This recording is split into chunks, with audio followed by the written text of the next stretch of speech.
A day in my life as a young hardworking na panga. Hello, it's me, Honey again po. Aring mga ito ay kaaga-aga chismisan.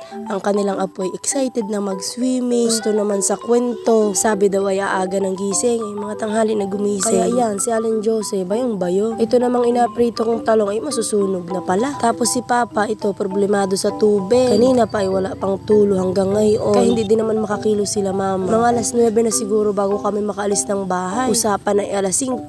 Tapos ang usap, tapos daw ay alas 9 at mainit na daw yun. Parang baliktad. Buti nga ni at nakisama yung panahon, hindi ganun kainit. Yung batang hawak ko ay kala mo'y malalaglag siya. Oh. Kapit na kapit, bibitawan ka rin yan. Uy, char! Buti na lamang din nga ni at may motor, hindi na ganun kalaki ang gastos sa pamasahe, padagat. Ngayon ay ginto na ang pamasahe. Pagkalipas ng 10 taon, huy mali, tayo ng dalawa. Huy, char! Hindi na kami sa magandang dagat. Kahit alam ko sa sarili kong nagkukulang na ako. Huy, mali yun. Okay, take 2. Wait lang, panoodin nyo muna to.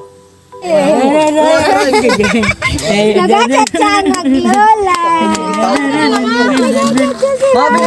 Naisingit pa nga maglolang makyut na makyut. Eto na yung take 2. Kahit alam kong iitim ako dito, sadya namang maitim. Siguro masusunog ako for today's video. Hi, Char! Maliligo pa rin ako. Wala makakapigil doon. Hala, nagalit si Pang. Char! Ang yaman namin kasi may tent kami. Lapiling. Minsan na nga lang magka-tent eh. Wow, sarap. Bigla tuloy ako nagutom. Tara na kayang kumain. Tapos feeling ko, parang kukulangin kami sa pagkain kasi ang dami pala namin. Bala na nga si Batman. At mukha namang talagang gutom na ang mga ito. Kaya paano pang hinihintay mo? Pakasalaman na ako. Hi, Char! Tara na kumain. Yun lang yun. Wala nang iba. Ikaw lang talaga. Hoy, Char! Bahala kayo dyan. Kumain kayo dyan. Ang gugulo nyo. Naiinis ako. Hi, Char! Ang saya-saya na gantong moment. Parang gusto kong umiyak. Char!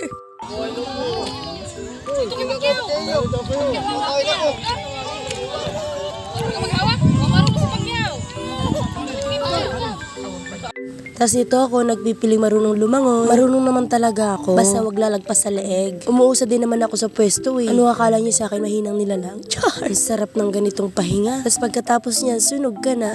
Pagkatapos din yan, wala ka lang pera. At least sumaya ka sa piling ko. Uy, Char! Maliliguan namin, libre lang dyan ha. Pag dito ka talaga sa Quezon dumayo ng swimming, may maliliguan ka na ditong libre na maganda. So mas maganda, 10 piso lang. Yun nga lang, ang layo ng biyahe. Pero carry na, di ka naman magsisisi na ako yung mamahalin mo eh. Char! Siguro 2 hours lang kami dyan. Kasi nga ang init. Feeling ko mamamatay ako pag wala ka. Hoy, Char! At yun, uwian ng mga badyaw. Hoy, Char! Next year ulit. Ito yung pinapangarap ko maging bahay. Hoy, joke lang. Ang ganda dyan, no? At eto, sunog na si Inday. Kasama ng babae, sunog pa. Char! Hindi yun, Char. Tunay yun.